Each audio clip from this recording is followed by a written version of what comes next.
Pour son premier voyage en province, dans la région dont il est l'élu depuis 16 ans, M. Giscard d'Estaing déclare « L'engagement sur l'abaissement de l'âge électoral sera largement tenu ». Ce sera l'un des 3 projets de loi étudiés lundi en Conseil des ministres extraordinaire avec l'amnistie traditionnelle et la possibilité pour les ministres de retrouver leur siège de député lorsqu'ils quittent le gouvernement. Les premières images des échanges de prisonniers qui se sont déroulés hier aux frontières entre Israël et la Syrie, c'est le symbole des progrès réalisés au Proche-Orient pour la paix. 2 anniversaires pour la télévision. Il y a 20 ans naissait l'Eurovision et il y a 25 ans étaient mis en place par l'ORTF les premiers moyens directs extérieurs de télévision. Les programmes de l'ORTF seront assurés pratiquement comme ils étaient prévus pour ce week-end.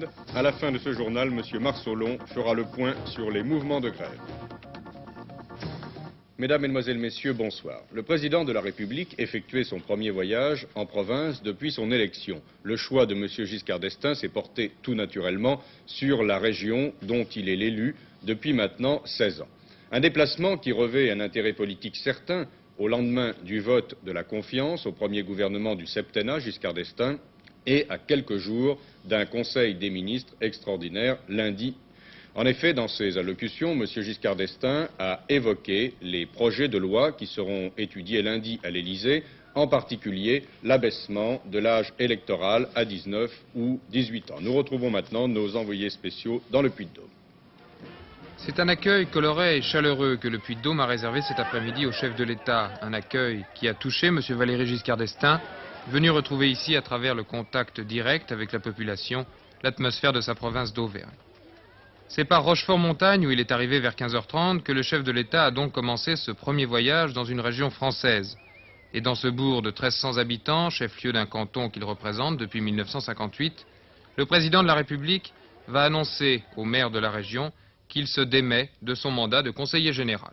J'ai donc été pendant 16 ans conseiller général du canton de Rochefort-Montagne, c'est-à-dire que j'aurais exercé cette charge plus longtemps que toute autre charge que j'ai exercée dans le passé, toute autre charge que je pourrais exercer dans l'avenir.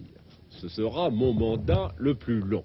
La fonction présidentielle me donne la responsabilité à l'heure actuelle et pour la durée de mon mandat, de l'ensemble de la politique française, mais vous avez ici la responsabilité pour la durée de votre mandat d'une partie privilégiée du sol de la France, c'est-à-dire d'une partie à la fois très belle, très variée et habitée par une population, vous le savez, d'une exceptionnelle qualité quand on pense à son effort de travail et à la rudesse de ses conditions de vie.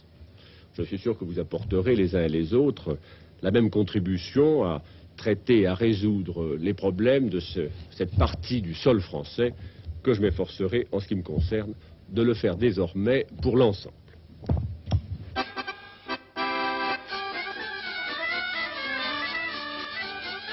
Et puis, après avoir assisté à une brève manifestation folklorique donnée en son honneur, après un nouveau bain de foule, le président Valéry Giscard d'Estaing va s'adresser sur la grande place de Rochefort-Montagne aux nombreux publics venus l'applaudir et tout particulièrement aux jeunes. Je souhaite, comme président, tenir les engagements qui ont été les miens, comme j'ai tenu comme conseiller général, ceux que j'avais pris devant vous. Et je le dis en particulier à la jeunesse, vis-à-vis de laquelle un certain nombre d'engagements ont été pris dès lundi prochain. En ce qui concerne l'âge de vote, cet engagement sera tenu, et je vous l'indique, largement tenu. Il restera à poursuivre le développement de ce canton.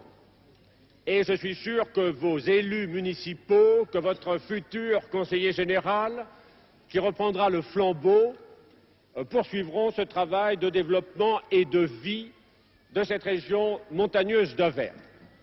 Mais vous pourrez compter sur l'appui du président de la République. Le chef de l'État se rend ensuite à Chamalières, cette ville dont il est maire depuis 1967. Et là, il annonce qu'il abandonne cette fonction avec une certaine tristesse, qu'il propose son premier adjoint, M. Wolf, pour lui succéder, mais aussi qu'il conserve son mandat de conseiller municipal.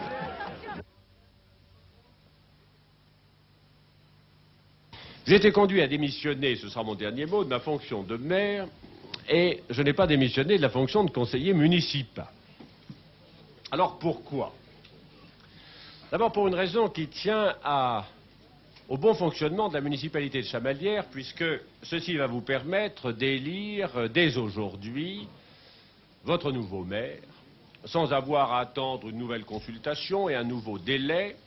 Et j'ai pensé qu'il était souhaitable que, de même que la France donna un président rapidement, il était souhaitable que Chamalières puisse élire son maire très rapidement. D'autre part, j'y ai vu un symbole. C'est que pour moi, la présidence de la République ne signifie pas la rupture avec la vie quotidienne des Français. Et puisque rien n'interdit à un président de la République de continuer à être présent dans une assemblée municipale, assemblée qui a pour objet à la fois d'entendre ce que sont les problèmes et en même temps de contribuer à la recherche des solutions, pourquoi romprais-je avec une équipe qui a été la mienne au cours des 7 dernières années? Et je me suis inspiré dans cette décision d'une réflexion qui est une réflexion de Montesquieu, qui écrivait un jour dans ses cahiers: mon ambition n'est pas d'être au-dessus des autres, mon ambition est d'être avec les autres.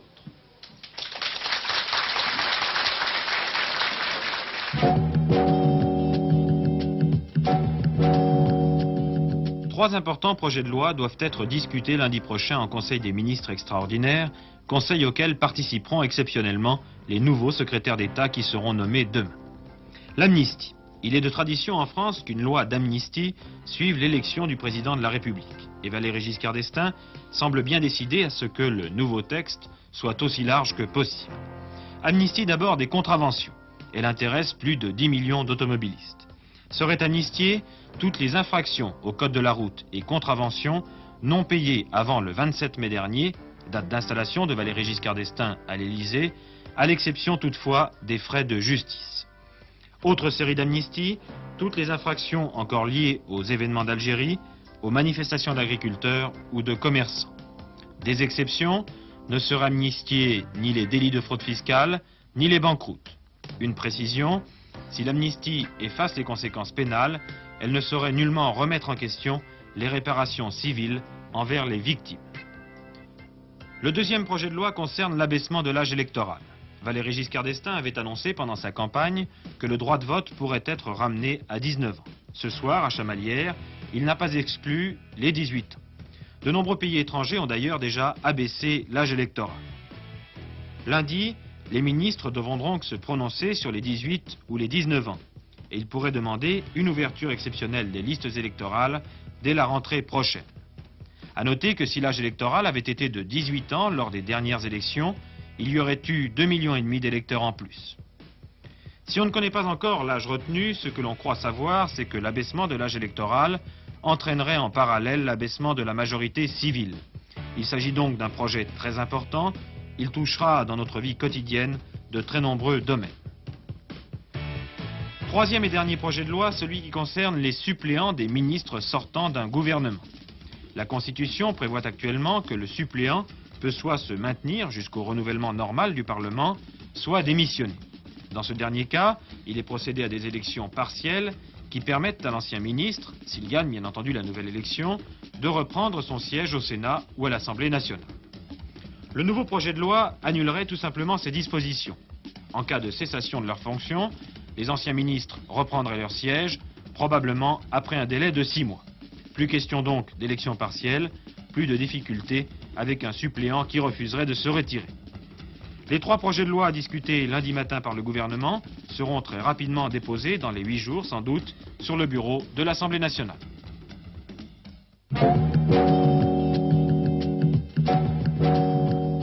Simca Chrysler a décidé de reclasser dans d'autres sociétés ses 684 employés en surnombre menacés de licenciement. La direction l'a annoncé cet après-midi à l'issue du comité central d'entreprise de la firme. Simca, qui emploie 33 000 personnes, allège ses effectifs à cause de la crise que traverse l'industrie automobile. Ainsi, les ventes de la firme ont-elles baissé d'un quart par rapport à l'an dernier. L'opération de reclassement, qui a été présentée au ministre du Travail, se déroulera sous le contrôle de l'administration. Nous allons donc consulter individuellement les 684 personnes concernées. Ce n'est qu'après leur accord formel car il y en a certaines personnes qui souhaiteraient bénéficier de la retraite anticipée, et ce n'est qu'après avoir payé les indemnités normales de licenciement, mais je souligne bien ce point, après leur accord formel, que ce reclassement au sein d'autres entreprises se refera. La CFT, largement majoritaire chez Simca Chrysler, est satisfaite de cette décision. Ce vendredi 7 juin est une très grande victoire pour la CFT. Le syndicat national de l'automobile a fait reculer la direction qui renonce définitivement au licenciement des 684 personnes. C'est grâce à l'action des élus du syndicat national de l'automobile, à leur pression sur la direction d'une part qui a reculé et d'autre part sur les pouvoirs publics. La CGT en revanche considère qu'il n'y a aucune garantie sur le lieu et la nature des reclassements. Et ceci, estime-t-elle, risque d'être en fait des licenciements déguisés. De son côté, la Fédération Force ouvrière rappelle notamment que dès l'annonce des licenciements chez Chrysler, elle avait entrepris des démarches auprès de la direction, auprès des pouvoirs publics et aussi auprès de la direction Chrysler des États-Unis. Force ouvrière déclare qu'elle veillera à ce que les mutations annoncées se fassent avec la pleine acceptation des intéressés. Sur le plan social, des précisions ont été apportées par M. Durafour devant la presse cet après-midi. Les réformes sociales prévues par le gouvernement seront nombreuses et priorité sera donnée à la garantie de l'emploi, a déclaré le ministre du Travail. Pour cela, M. Durafour souhaite la réalisation du projet d'un fonds de la garantie de l'emploi qui serait géré par les partenaires sociaux. Messieurs Chirac et Durafour recevront les syndicats avant le 19 juin. De son côté, le nouveau ministre de l'Éducation, M. René Haby, a commencé ses entretiens avec les syndicats d'enseignants. Ainsi, recevant le SNES, syndicat des enseignants du second degré, il a annoncé que le projet de réforme de l'enseignement secondaire serait revu, mais dans un ensemble du système éducatif allant de la maternelle à la fin du secondaire.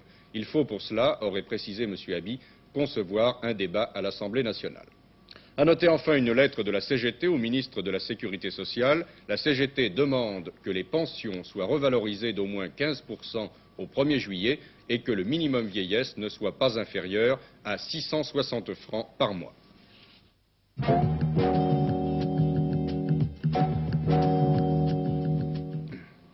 Ce qui s'est déroulé hier aux frontières entre Israël et la Syrie est la meilleure confirmation des progrès qui ont été réalisés au Proche-Orient pour la paix. Les premiers termes de l'accord signé à Genève entre Israël et la Syrie sont appliqués avec l'échange des prisonniers, tandis que dès cet après-midi, les premiers soldats israéliens se sont repliés du territoire syrien conquis pendant les conflits.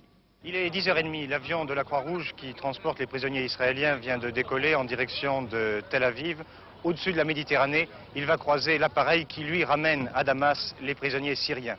Ici, l'aéroport, en dépit des mesures de sécurité, a été complètement submergé par la foule des amis, des parents qui viennent attendre le retour des 400 prisonniers détenus depuis 8 mois. Vous attendez quelqu'un de votre famille? Oui. Qui? Mon beau-frère. Depuis combien de temps il est prisonnier? 8 mois. Est-ce que vous avez reçu des nouvelles de lui? Ah oui, pas mal de lettres. Comment est-ce que se passait sa captivité? On ne peut pas dire ça, je ne sais pas au juste. Vous avez reçu de bonnes nouvelles?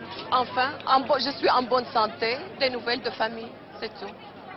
Est-ce que vous croyez que la paix est possible maintenant dans la région? Seulement, nous l'espérons, c'est tout. Vous êtes plus optimiste qu'il y a quelques mois? Ah oui, bien sûr, bien sûr. Il est 10h15. Le jumbo jet qui transporte les 400 prisonniers syriens vient de se poser sur la piste de l'aéroport de Damas. Et immédiatement, les 10 000 personnes environ qui se trouvent réunies dans les bâtiments et autour de l'aéroport bousculent tous les barrages de police et envahissent totalement la piste. Plusieurs milliers de personnes se retrouvent autour de l'appareil. Il faudra attendre au moins une demi-heure avant que les portes s'ouvrent. Les forces de l'ordre seront obligées de bousculer la foule pour que les autocars qui vont transporter les Syriens libérés puissent approcher de l'appareil.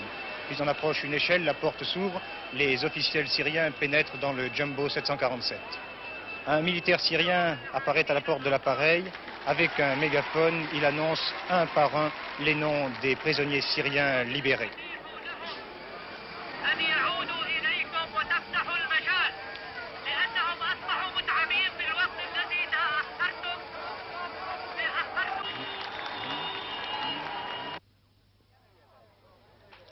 La longue attente a pris fin ce jeudi 6 juin. La foule des parents des prisonniers attendait depuis 1 heure l'arrivée de l'avion de la Croix-Rouge en provenance de Damas. L'angoisse se lisait sur tous les visages. Pourvu, pensait-on, qu'un incident quelconque ne vienne pas remettre en cause l'échange des prisonniers à la dernière minute. Et cette inquiétude se lisait aussi sur le visage de Mme Golda Meir, acclamée par la foule, et pour qui le retour des prisonniers marquait sans doute la fin d'un long calvaire. Le nouveau Premier ministre, M. Rabin, et son ministre de la Défense, M. Pérez, étaient également sur place pour accueillir ces 56 hommes qui avaient, pendant plus de 7 mois, concrétisé l'inquiétude de tout un peuple.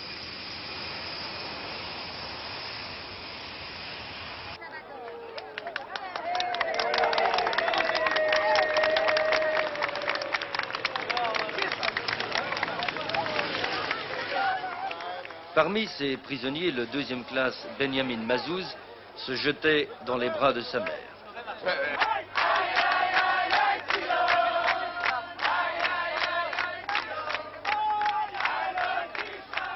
Capturé lors des combats dans le Golan, Benyamin vient de vivre à 22 ans une expérience qui marquera sans doute toute sa vie.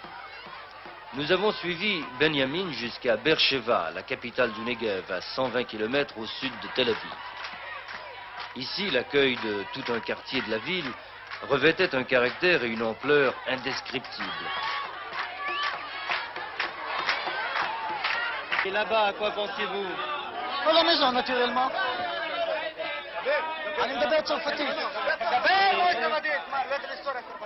Et quand vous avez su ce matin que vous partiez, quel a été votre sentiment? Comment savez-vous que je l'ai su rien qu'aujourd'hui? Vous l'avez su qu'aujourd'hui ou plutôt ce matin? Non, on a senti que quelque chose bouillait. Mais déjà, vous aviez vu partir vos camarades blessés, non? Oui. Mais on ne savait pas exactement si c'était pour la moustache et l'hôpital ou bien à la maison. Après, on nous a dit que c'était pour la maison, alors on était contents.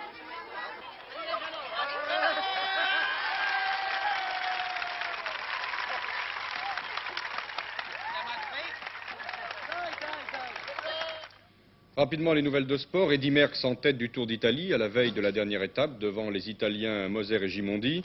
Le Français Alain Santi en tête du Progrès Dauphiné. Il a gagné la 7e étape. Tennis aux internationaux de France à Roland-Garros. Jan Kodeš, Tchécoslovaquie, bat Jean-Baptiste Chanfraud, France. Cela pour le second tour. Mais Georges Goven a battu Richard Russell. Pour les dames, la Française Nathalie Fuchs a battu l'Anglaise Virginia Wade. Et c'est là une surprise, Virginia Wade étant la 4e joueuse mondiale. Ce soir à 21h40 sur la première chaîne, je vous signale l'émission La télévision des autres. Jacques-Olivier Chattard et François Moreuil ont choisi de vous présenter un très beau document de la télévision anglaise, La course au trésor, qui a pour cadre les mines d'or d'Afrique du Sud. Et à propos de télévision, ce sera demain un anniversaire important. Il y a 25 ans étaient mis en place les premiers moyens directs extérieurs. Ce sera l'occasion pour nous, grâce à une série d'émissions de 10h30 à 16h, de vous rappeler comment fonctionne ce merveilleux outil qu'est la télévision et comment tel événement qui se déroule à des dizaines, des centaines ou des milliers de kilomètres peut être retransmis au même moment sur votre petit écran. Mais Jean-Pierre Chapelle se trouve en ce moment même dans le massif du Mont-Blanc avec Gaston Rebuffat, l'alpiniste, guide de montagne. Et voici justement l'un de ces mystères de la télévision en direct, l'aiguille du diable, Jean-Pierre Chapelle. Eh bien, il est 20h04. Il fait ici moins 12 degrés. Nous sommes à 3842 mètres d'altitude au sommet de l'aiguille du Midi. Et nous sommes ici pour vous annoncer une opération qui aura lieu demain, le 25e anniversaire des moyens extérieurs de la télévision. Ces moyens extérieurs, vous les connaissez, ces moyens directs qui vous ont permis de suivre à travers toute la France de grands directs, aussi bien sur le pont d'un porte-avions qu'à la Pierre Saint-Martin, aussi bien dans un train en marche que depuis un avion, aussi bien depuis le turbotrain à grande vitesse que vous avez pu voir sur vos écrans, comme ici en direct du métro. Ces moyens, vous les connaissez, et bien demain c'est leur 25e anniversaire. Et ici, depuis l'aiguille du Midi, dans le massif du Mont-Blanc, nous allons fêter cet anniversaire. C'est dans ce magnifique décor du Mont-Blanc que demain nous travaillons. Et nous travaillons avec Gaston Rebuffat. Vous connaissez tous Gaston Rebuffat, je vous le présente quand même rapidement. Alpiniste bien que né à Marseille, guide de montagne, écrivain. Vous connaissez pratiquement toutes les Alpes, je pense, Gaston. Oui, mais également, bien sûr, les montagnes de l'Himalaya, rappelons-nous l'Annapurna, et je crois aussi le Sahara. Oui. Le Sahara. Eh bien, je crois que nous sommes, pour le moment, nous avons quelques problèmes de temps. dans ce massif du Mont Blanc où nous nous trouvons, n'est-ce pas? Mais quand même, il y a bien des nuages, mais c'est très beau précisément à cause des nuages. Derrière nous, il y a les Grandes Jorasses à 4208, la Dent du Géant.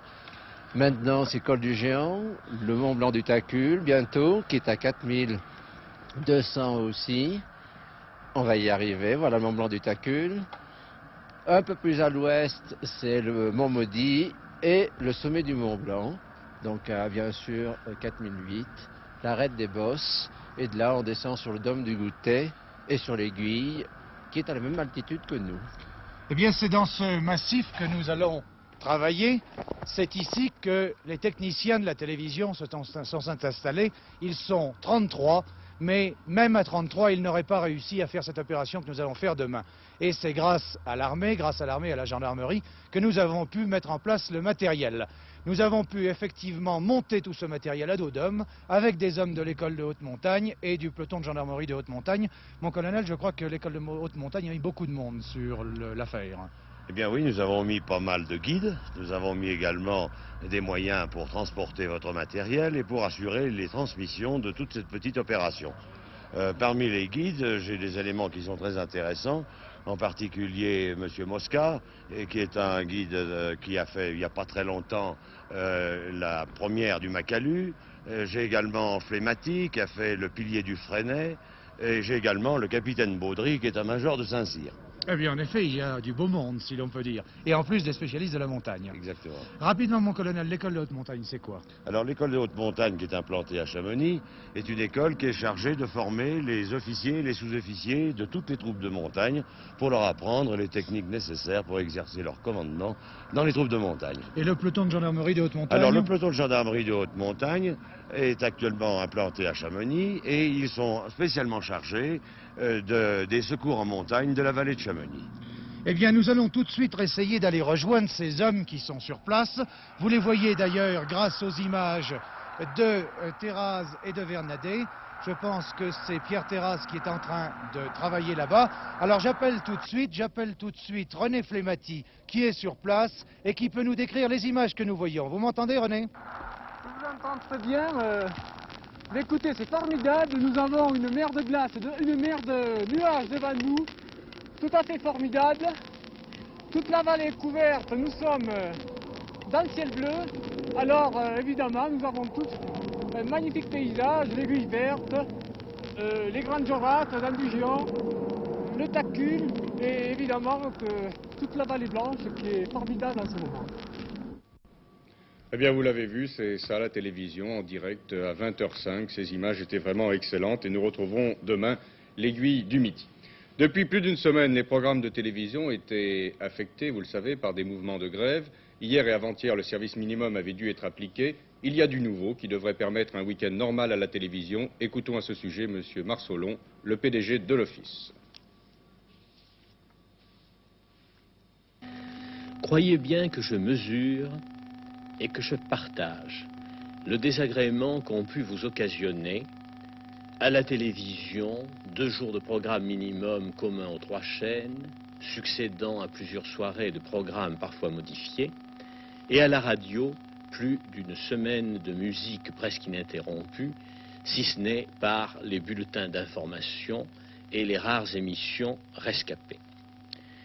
Ainsi que je vous l'avais dit il y a quelques jours, ces perturbations sont la conséquence d'un conflit relatif au classement de certains techniciens de l'Office par rapport aux autres, tel qu'il avait été établi en 1972 pour l'ensemble des professions de l'Office. Leurs demandes sont d'autant plus difficiles à satisfaire qu'elles sont imprécises dans leur formulation et qu'elles peuvent mettre en cause l'ensemble d'un classement datant de moins de 2 ans. Elles ne sont toutefois pas soutenues par l'ensemble des syndicats de l'Office. Je regrette profondément ce conflit et la gêne qu'il fait naître pour vous.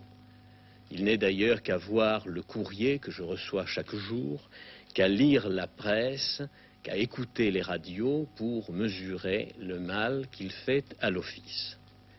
Quoi qu'il en soit, depuis plusieurs jours, je me suis efforcé de rassembler les éléments sérieux de discussion Et la direction de l'Office a rencontré 5 fois en 4 jours les organisations syndicales intéressées.